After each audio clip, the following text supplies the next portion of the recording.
ప్రభువును రక్షకుడు అయిన యేసుక్రీస్తు వారి అతి శ్రేష్టమైన దివ్యనామమున మీ అందరికీ ఉదయకాలము సర్వశుభములు సర్వదీవెనలు దేవదేవుడు అనుగ్రహించునుగాక. ఆమేన్.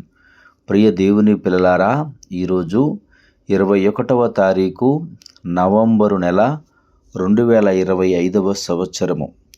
ఈరోజు దేవుని వాగ్దానము 2వ కొరింథీయులకు రాసిన పత్రిక 6వ అధ్యాయము 2వ వచనము.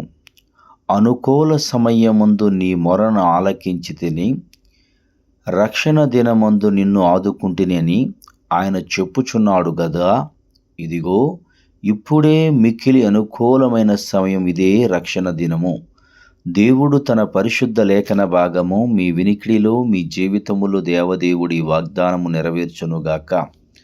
ప్రియ దేవుని పిల్లలారా, దేవదేవుడు తెలియచేస్తున్నాడు, అనుకూల సమయమందు నీ మొరను నేను ఆలకిస్తానని, రక్షణ దినమందు నిన్ను ఆదుకుంటానని ఆయన చెప్పుచున్నాడు. ఇదిగో మిక్కిలి ఇదే అనుకూలమైన సమయము, ఇదే నీవు మొరపెట్టడానికి ఇది అవసరమైనది, అనుకూలమైనటువంటి సమయము గనక దేవుడు నీ మాట వింటాడు.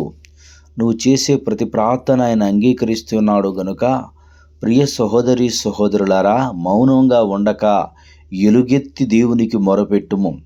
ఎలుగెత్తి ఆయన సన్నిధిలో నువ్వు మొరపెడితే దేవుడు నిశ్చయముగా నిన్ను ఆదుకుంటాడు.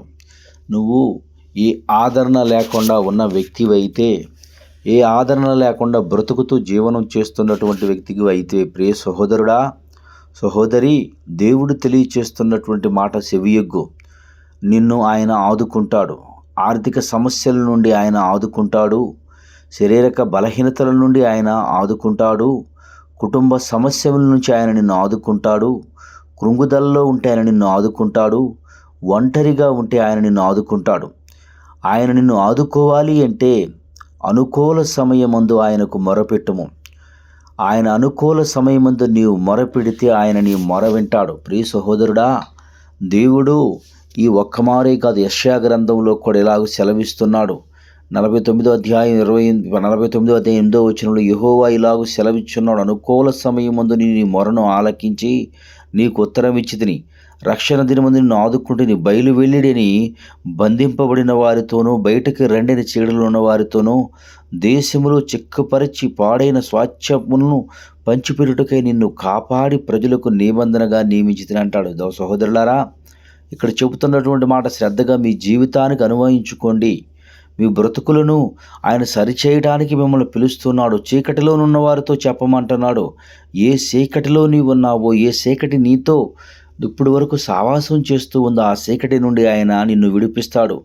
నీ వ్యసనాల నుండి, నీ బలహీనతల నుండి, నీ శ్రమల నుండి నన్ను కిడిపించేవారు ఎవరూ లేరు, నేను ఎప్పటికీ విడిపించబట్ట నాకు జరగదు అనుకుని నీకు నీవుగా ఒక నిర్ణయాన్ని కలిగి ఉండి హృదయముతో కృంగుతలతో ఉంటూ ఈ మాటలు వింటున్నావో, ఆయన చెబుతున్నటువంటి మాట జాగ్రత్తగా విను. సహోదరుడా సహోదరి, ప్రియ బిడ్డ, దేవుడు చెబుతున్నటువంటి మాట యేసయ్య మరి ఒక మారు చెబుతున్నాడు. యెషయా గ్రంథం 61వ అధ్యాయం 2వ వచనంలో, యెహోవా యుత సంవత్సరము మనకు మన దేవునికి ప్రతిదండన దినము ప్రకటించుటకును, దుఃఖక్రాంతులందరినీ ఓదార్చుటకును అనుకూలమైనటువంటి సమయం అంట. అర్థమవుతుందా? యుతవత్సరములు దేవుని ప్రతిదండన దినము ప్రకటించు, దుఃఖక్రాంతులందరినీ ఓదార్చుటకు ఇది అనుకూలమైన సమయము గనుక ఏ దుఃఖముతో నీవు కృంగిపోయి ఉన్నావో ఆ ప్రతి దుఃఖమును ఆయన విడిపించడానికి ఇష్టపడుతున్నాడు గనుక మొరపెట్టు, నాతో కలిసి ఏకోపించి నాతో కలిసి ఆయన మన జీవితాలను సరిచేయగల సామర్థ్యాన్ని నమ్మి ఆయనకు నీ జీవితంలో జరిగే ప్రతిదాని చిత్తానికి లోబడి బ్రతుకు. నిశ్చయముగా నీ మొర ఆయన అంగీకరిస్తాడు. నాతో కలిసి ఏకీభవించి ప్రార్థన చేయి, నిశ్చయముగా నీ మొరకు జవాబు వస్తుంది. తండ్రి, నీకు వందనాలు, స్తోత్రములయ్యా. తండ్రి, ఎందరు బిడ్డలైతే బంధింపబడి ఉన్నారో, ఎందరు బిడ్డలైతే కృంగిపోయి ఉన్నారో, ఎందరు బిడ్డలైతే తండ్రి దేవా ఆర్థిక సమస్యలతో, శారీరక శ్రమలతో, తండ్రి నిందలతో, అవమానాలతో, కుంగుదలతో, ప్రభా ఒక డిప్రెషన్, ఒక విధమైనటువంటి బాధను తలుచుకుంటూ కృంగిపోతున్నారు, వారందరినీ విడిపించమని ఈ ప్రార్థనలు లేఖి ప్రతి బిడ్డను తండ్రి నీ ఆత్మచేత నింపి బలపరచమని యేసయ్య నామం పేరటి ప్రార్థన చేయుచున్నాడు తండ్రి. ఆమేన్. తండ్రి అయిన దేవుని ప్రేమయు, కుమారుడైన యేసుక్రీస్తు వారి కృపయు, పరిశుద్ధాత్మ తండ్రి అన్యోన్య సావాసం ఇప్పుడు ఎల్లప్పుడూ సన్నిధి సదాకాలం తోడేండి ఎంబడించి నడిపించునుగాక. ఆమెన్. God bless you.